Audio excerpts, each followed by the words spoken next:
And our core values are unequivocal excellence, extreme ownership, humbly confident.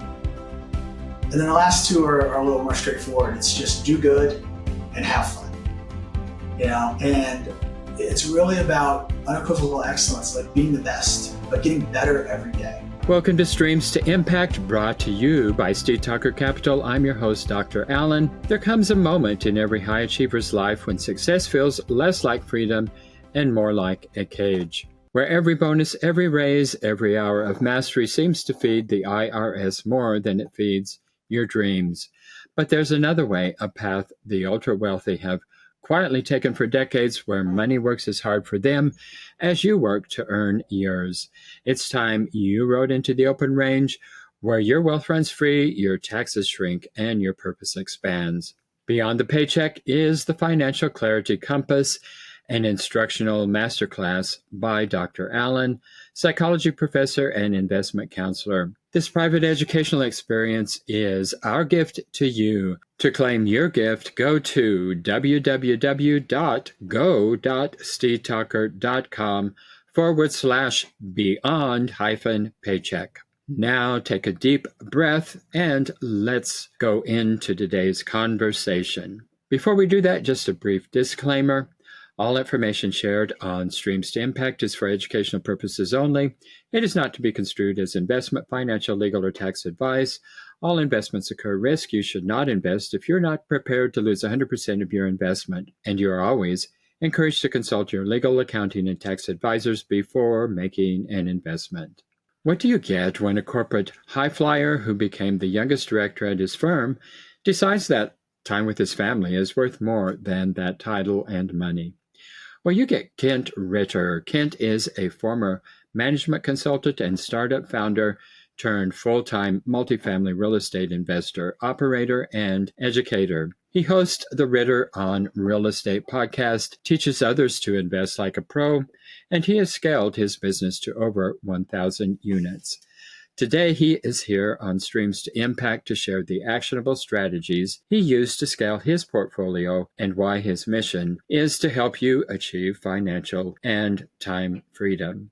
Well, Kent, you quickly rose to become the youngest director at your firm, but you ultimately left the corporate world to pursue more time with your family. So what was the life-altering decision that really sparked that transition, and how does it motivate you today in your investment strategies? Yeah, that's a good question. I mean, I remember very vividly this moment of panic where I was sitting on, so my job, to step back, was in management consulting. That was my day-to-day. Even as an owner in the business, the management consulting business, I still was trading time for dollars because, you bill hourly, and, the amount of hours you work is how you get paid. And I was still traveling substantially. I traveled close to 50 weeks a year as a management consultant, because you're, essentially flying out to clients, helping them solve problems that they couldn't solve themselves. And so it was amazingly fulfilling, but just practically I was gone all the time. So to get back to that moment of panic, I remember we just had our first child, my wife and I. We had a little girl, and I was getting back on the road, and I was it was like 6 a.m. and I'm sitting on the tarmac at O'Hare, and we're about to take off, and I have this flash feeling of what am I doing? I'm flying across the country, leaving my wife, my new baby. What kind of father am I going to be? And you have all these quick thoughts, right? It was picturing the people 10 years ahead of me in this career, and just imagining them. And, a lot of them weren't in the best family situation, probably because they were literally gone all the time. And just had this vision of my daughter being my dad, he was good, but he was gone a lot, And I was wow, I don't want to be this absentee father. My whole purpose is to be a good dad and be there and be present and be the kind of husband, father that I think I should be. And I realized at that moment that my line of work was directly in conflict with that. Yeah. And so it was really like, as we're taking off, having this kind of moment of panic. And I was like, wow, okay, I got to figure something out, do something differently. Mm-hmm. And so that was what led, one of many things that led us to sell that company. And then also led me, as I was looking at my next venture, into something where I believed I could be, have more time freedom, as they say, right? Make my own schedule, not trade time for dollars. And real estate, I thought, was a great way to pursue that, as I learned from mentors and asked really smart people, And so that was really that transition away from the travel and that work ultimately led me into real estate. And that was really that pivotal moment. It's unfortunate. That's just kind of the way it is for so many people in American life. It's just, we live in such a driven culture, and that just has become so normalized that most people don't even stop to think about it. So in that respect, you were blessed in a way that you had that moment where you could reflect and go, this just isn't the life for me. Yeah, that's right. So that took you into real estate, and you started from zero. Today you have about 1,000 units. I'm sure there were a lot of obstacles along the way, but what are the three biggest lessons that you learned while rapidly scaling your multifamily business? Yeah, the three biggest lessons. God, there's so many. And even starting this being really my second time around as an entrepreneur, still so many lessons that I didn't even learn the first time around. Yeah. I think that one would be, for a long time, I tried to do really everything myself.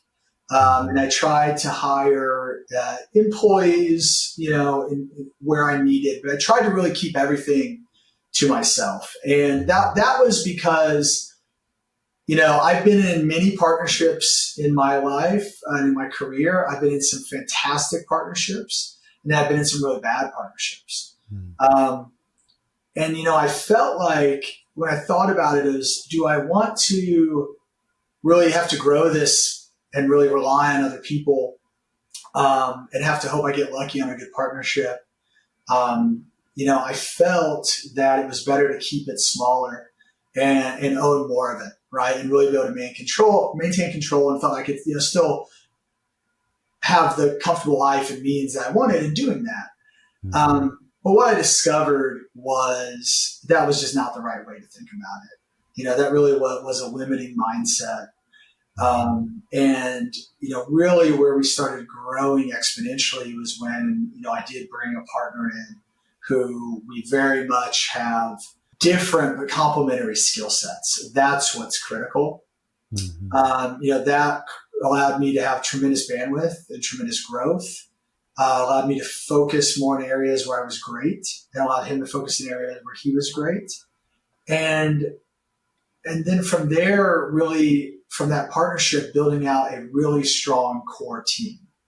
Now I look back and I say, wow, I can't imagine investing with somebody that doesn't have a team and is trying to do it all on their own. Because, even when you talk about what's the concept of like 10,000 hours to be an expert, right? Well, you can spend 10,000 hours doing anything, but you can also leverage other people's 10,000 hours.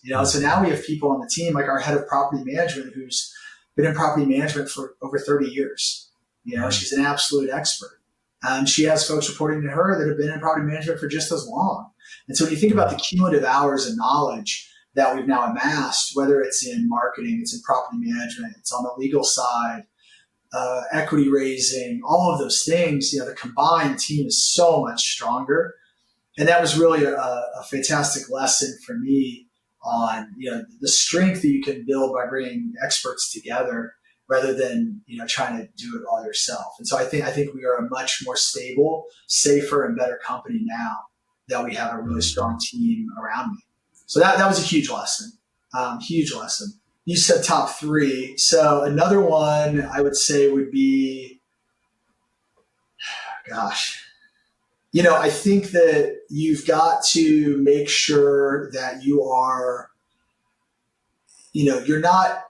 doing a deal for the right reasons. You're doing the deal because it is in fact a good deal. You're not doing the deal because, you need the money or you need the fees on the front end, or, the opportunity kind of presents itself. And it really is the right deal, and that it's something that you're going to want to hold, not just right now, but, for the next 5 to 10 years.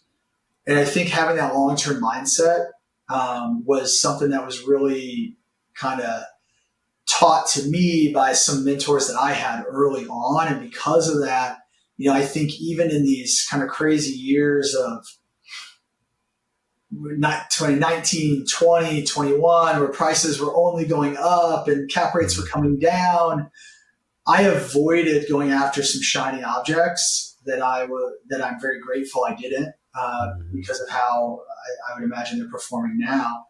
And I was really able to avoid, I think, some bad deals. And so I guess the lesson really was taught to me by mentors. It's better to say no to a bad deal than it is, you're going to save way more money doing that. And so, there are bad deals, and you got to learn to say no, and you got to really stick to your guns, I think, is a really important lesson.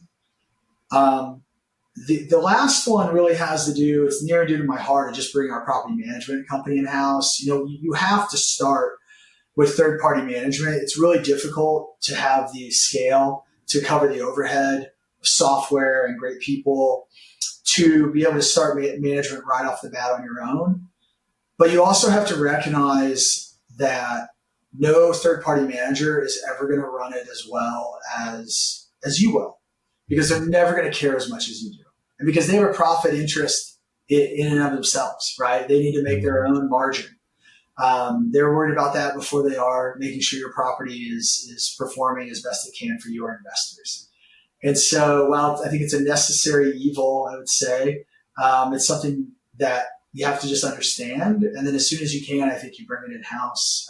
And I've been just so pleased with how we've brought it in-house and aligned all of our interests, align the investors' interests, and have really been able to think about it from how do we maximize returns, not how do we make it easy on the person on site for their day-to-day. And so I think that has had a meaningful impact on our performance, and just the integrity, I think, of how we approach our deals. Well, a lot of things we could go into on each one of those details there. In terms of partnerships, I think they're just absolutely critical. And in my experience, they've been, I guess, somewhat serendipitous. I guess you would say serendipitous. I mean, I put a lot of effort into networking and getting around and getting to know people. But the partnerships that have come together were not necessarily partnerships that I would have thought would have materialized. Did you experience that yourself, or? Yeah, my partnership with my business partner, Curtis, was completely serendipitous. We're both from Indianapolis, but we actually met in Denver at a conference. So, it was, one of those things where we had to go across the country to meet up. And, I think one thing that we did really well, and I'll credit Curtis, for having a lot of humility in the process, was I think we partnered very slowly. Right. So, we met, and for the next year, really 9 months to a year, we didn't partner. We just got together every few weeks for coffee, beers, lunch, and just stayed in touch and just kind of said, just trading, because he was working for a different firm in town. And we just became friends, and just really got to understand who he was as a person. He got to understand who I was. And then we actually, we called it like our kind of, let's say engagement period, where we said, okay, he's going to come on board. He's going to come on board for a year, right? And we're going to do this kind of year contract before we go into a large partnership agreement. And if everything works out, then we're going to move forward and we'll create a permanent agreement. And, I think that's where his humility came in, and he was willing to do that, understanding what he was coming into and how much I've put into the business and built the business. And so I really appreciated that from him. And so it was about 2 years before we really formed a long-term partnership. And now we're partnered in everything going forward. But it was, I think you got to partner slow. I think you got to look at a partnership like a marriage. Hopefully you're not running to Vegas and getting married that first week. You meet somebody. Hopefully you're taking time to really understand who they are and their values. And I think a partnership for business is just as important. Yeah, that certainly reflects my experiences in the partnerships that I currently have. It was unexpected, and then we didn't just jump in together. We just started doing smaller projects together, and it just continued to grow from there. And I think a lot of people just expect to go out and find a partner and, it's just going to click. Well, for some, maybe it does do that, but I suspect that's not particularly the norm. You had said that doing the deal for the right reasons. What are the right reasons? Well, it's a deal that has the right risk reward balance, right? It's got the right risk adjusted return. What I mean by risk adjusted return is, what I find is often, more novice investors will just focus on the upside. They'll focus on, I could make this and that, and it could go well, and if this happens, right? Kind of the shiny object. But they don't focus nearly enough on the downside. And I think really smart, savvy investors focus more on what's the downside protection, right? What happens if this doesn't go well? What are the ways I can get my money back? More than the upside, because the upside is great. But if you're comfortable with the downside, the upside will all be gravy. And so I think you got to look at it from not only what is the return potential, but what is the risk adjusted return potential. And it's, if you think about investing in a startup, right? Like you can invest in a startup and, 1 out of 100 or 1 out of 1,000 might go 10, 100x, right? Your money. But the rest are probably going to go to zero because most businesses fail coming out of the gate. Especially if they're pre-income or even kind of like pre-revenue.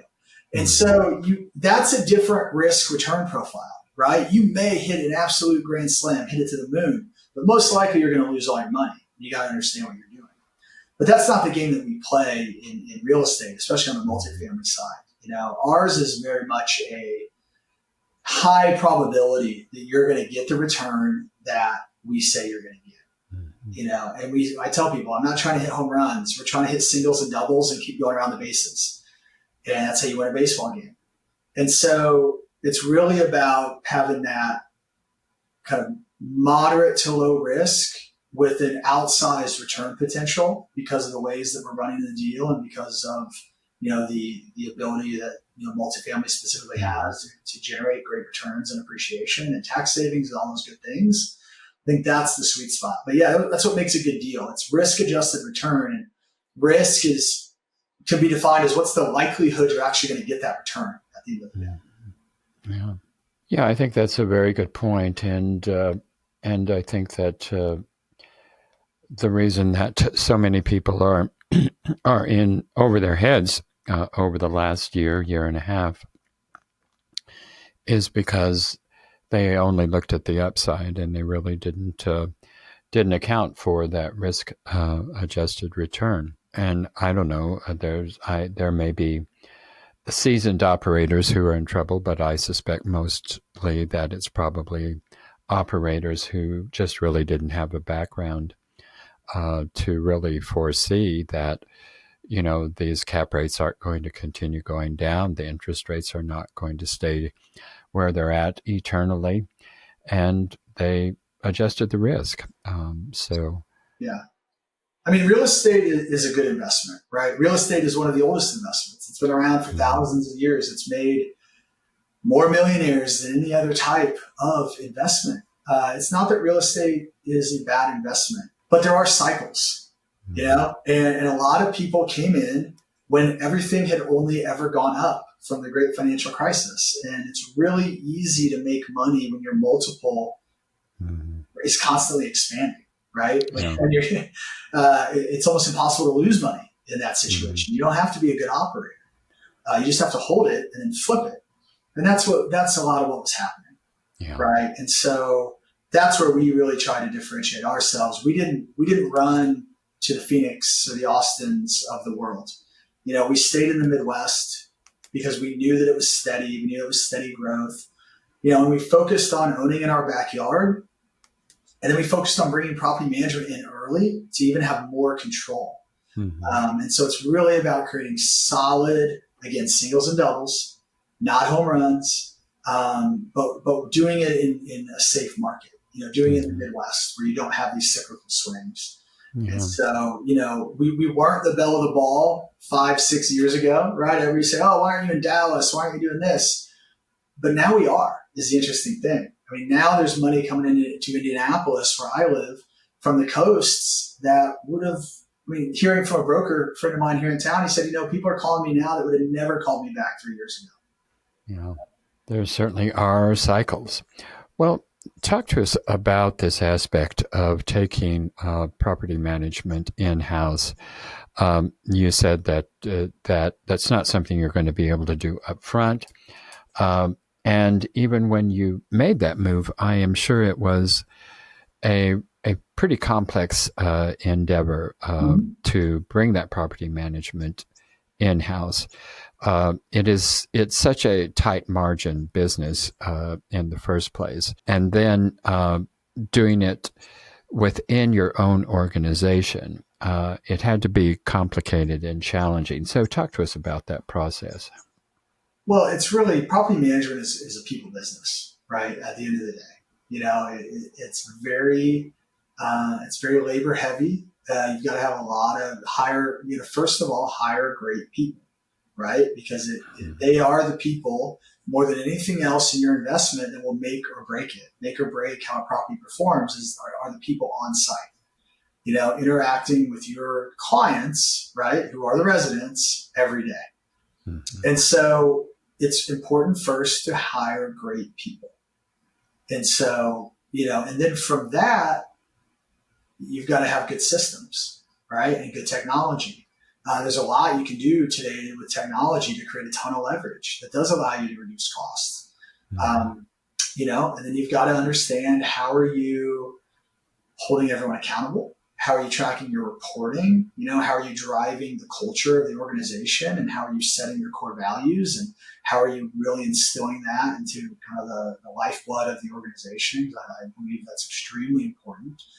And you got to bring all those things together, and you got to do it, in a way that everybody's on board, right? Everybody's on board. But I really think it starts with hiring the right people.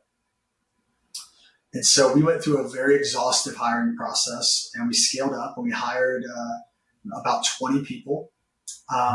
We went from basically overnight having about 8 employees to having about 30 employees.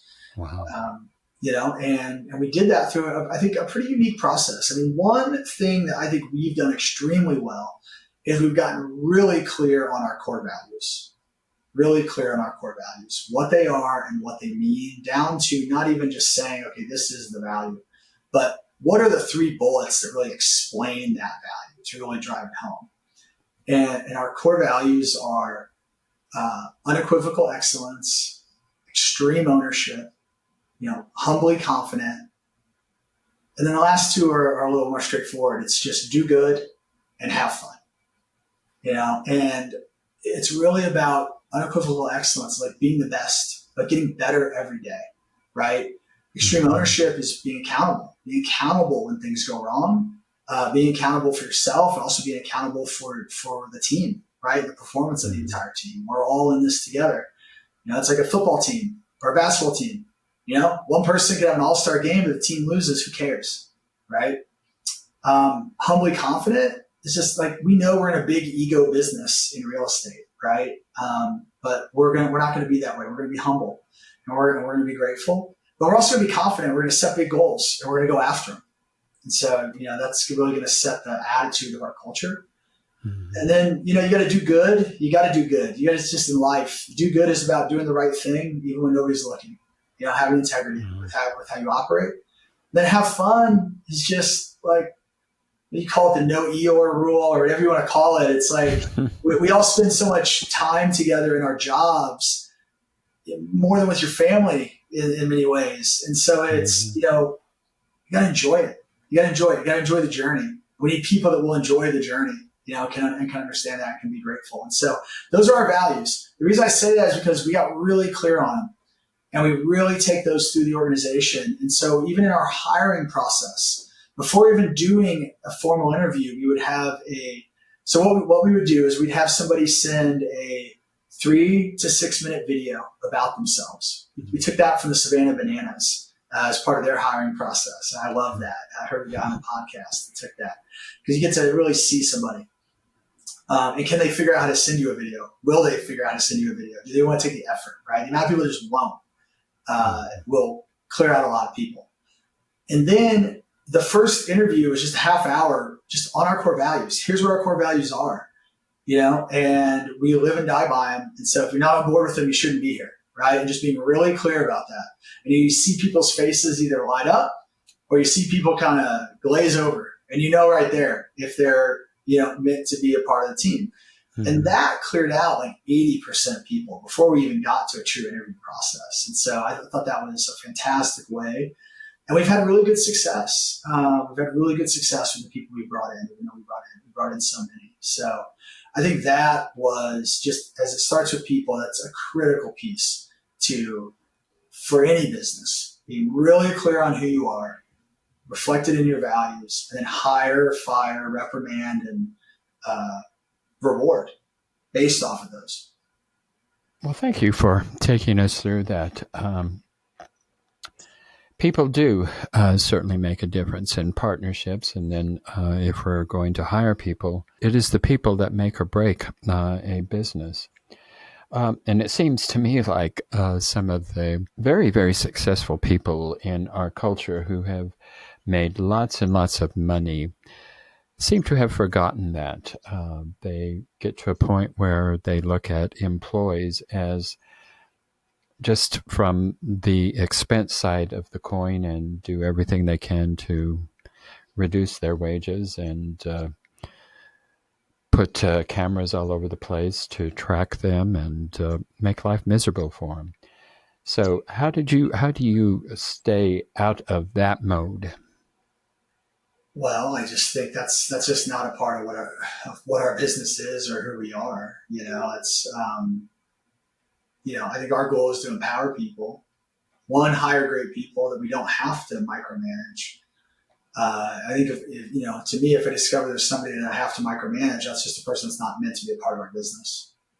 So I think it's being efficient on evaluating people. I think it's efficient on making tough decisions if we recognize people are not a right fit, because I think they will be a right fit somewhere. It may just not be with us. And as long as you have people who you can trust and who feel bought in, I think, to the mission, I don't think you have to worry about those things. And as far as paying the lowest dollar, I truly believe you get what you pay for, especially with people. And I think that that's part of the problem with property management overall. Is property management is a fairly low paid field. Mm-hmm. And because of that, you often can have fairly low quality talent. So when we set out, because we didn't have a margin, interest that we needed to achieve, I said, I'll run the property management at zero margin. I don't need a margin on this as long as it makes our investments perform. Mm-hmm. So we're able to take that 20% or so that would be our margin target and really put that back into expenses. And so we've invested in a lot of software, a lot of AI, and we've paid people more. We've even gone as far as to supplement their healthcare premiums and things, because as a small business, one thing we struggle with is healthcare costs. As most people in the country are, but especially small businesses are impacted. And so, to me, I would rather pay up every day to hire great talent that is going to perform. They're going to pay for themselves 10 times over than try to trim off a few dollars on somebody's salary and get lower quality talent. Yeah. Just doesn't make sense to me in the long run. Well, one last thing I want to touch on here is you have what you call a one-day apartment renovation process. So, I mean, how is that even possible, and what operational systems and technologies really make this a feasible achievement? Yeah, good question. How is it possible? It's a well-coordinated event. It involves a lot of people. It involves everybody understanding their role, and it involves everybody, it's kind of a dance, everybody doing their role at the right time and getting out of the other people's way. But yeah, we've done it over and over again. And, it's really, for example, we just completed it on a 66 unit senior community that we own. And that was an interesting dynamic having seniors, because usually people go away to work and they come back and they have a renovated apartment. Well, if you're retired, what do? Apparently you sit in the driveway in your lawn chair and you watch the whole process go on while asking questions. So it was just kind of interesting and fun to see. But the technology, it's not that it's really a tech heavy thing, but if you want to think about technology a little broader, I'd say one technology that you really need is fast drawing glue for the floors, which was something that we ran into early on. The floors aren't drying fast enough. What do? We had to change out the product. But yeah, from a scope standpoint, we've been able to do floors. We've been able to do countertops, cabinets, appliances, light fixtures, even add pendants over islands, create islands, new hardware, new plumbing hardware, new door hardware, really all that. To where somebody comes back in with a brand new apartment. We're usually not painting during that scope, and we're not, because painting is just tough to do in only a single day. And we're not doing bedroom carpeting, because what we'll do is we have everybody they put all their stuff into their bedrooms. We leave the bedrooms untouched. We do the common areas and the kitchen and the bathroom. Wow. I think you're the first person I've talked to who does renovations while they're occupied. It's a meaningful impact in two ways.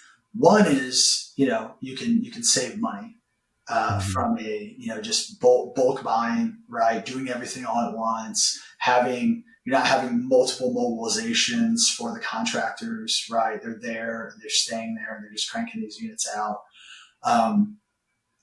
Also it reduced, while it sounds very disruptive, it's sometimes less disruptive because it's a very finite period of time. It took us about 3 weeks to do those 66 units, maybe just 2 weeks, 2 to 3 weeks. And then we're gone, right? Then no more construction, right? Yeah. And everybody can get back to normal life versus having to do it in every unit, and it would take a year, probably even more. On the larger properties, it could take 3 years. And from a revenue side, we're not charging people the new rent right away, but we are informing everyone that, upon your renewal, everybody's moving to the renovated rate because we're providing you a renovated product. But they get to live in that renovated product for maybe 3, 4, 6 months before they actually have to pay for it. And what we find is often people learn to like it. Yeah. And so, we haven't found it to be a very difficult sell, by the time we get to that point. And so it allows you to turn over your rent roll much faster and realize, new market rents rather than having that be a 2 to 3 year process. So it's meaningful to the pro forma and to your revenue expectations. Wow. Well, that is fascinating indeed, in so many ways. How'd you come across that idea? There's some really good groups here in Indianapolis, some much larger groups than me that had kind of pioneered the process. And so I was able to kind of learn from them, honestly. So, you kind of take, when you see good things, take it, and success leaves clues, as Tony Robbins says. Yeah. Well, for sure. Well, thank you so much, Kent. Just an excellent masterclass in achieving time and financial freedom. we've learned the keys to scaling portfolio to over 1,000 units. We've learned about shifting from outsourcing property management to bringing it in-house. And we've learned a little bit about employment relations. So it's been a powerful and wonderful discussion, Kent. So thank you for riding with us today. And for everyone listening who wants to invest like a pro, where you can find the strategies to connect with, you can go to Kent Ritter's website, which is hudsoninvesting.com, and you can subscribe to his podcast at Ritter on Real Estate, which you can find on Apple Podcast. All of that information will be in our show notes. And before we go, just remember that you can claim your free gift from Steed Talker Capital, the Financial Clarity Compass, an instructional masterclass by me, and it's designed to help you ride into the open range where your wealth works as hard for you as you work to earn it. So you can claim that at www.go.steedtalker.com/beyond-paycheck. Thank you so much for being with us today. We always appreciate you being with us. And take care of yourself, invest abundantly, and we'll see you in the next episode. Thank you for tuning into Streams to Impact, brought to you by Steed Talker Capital, a company empowering passionate professionals like you to develop multiple streams of passive income built on solid passive real estate investments. As a significant part of our endeavors to make a cosmic and meaningful impact for this world, Steed Talker Capital contributes significant portions of our profits to activities and organizations committed to better understanding the equine. These endeavors attempt to enhance the treatment of horses worldwide. Steed Talker Capital, working for a world where all creatures great and small flourish abundantly. If you are ready to learn how our passive investors have earned an average 33% annual return on their investments, schedule your complimentary passive income to Prideful Impact consultation. Obviously, we cannot continue indefinitely to offer these valuable consultations for free, so grab your passive income to Prideful Impact consultation while you still can. Go to steedtalker.com/passive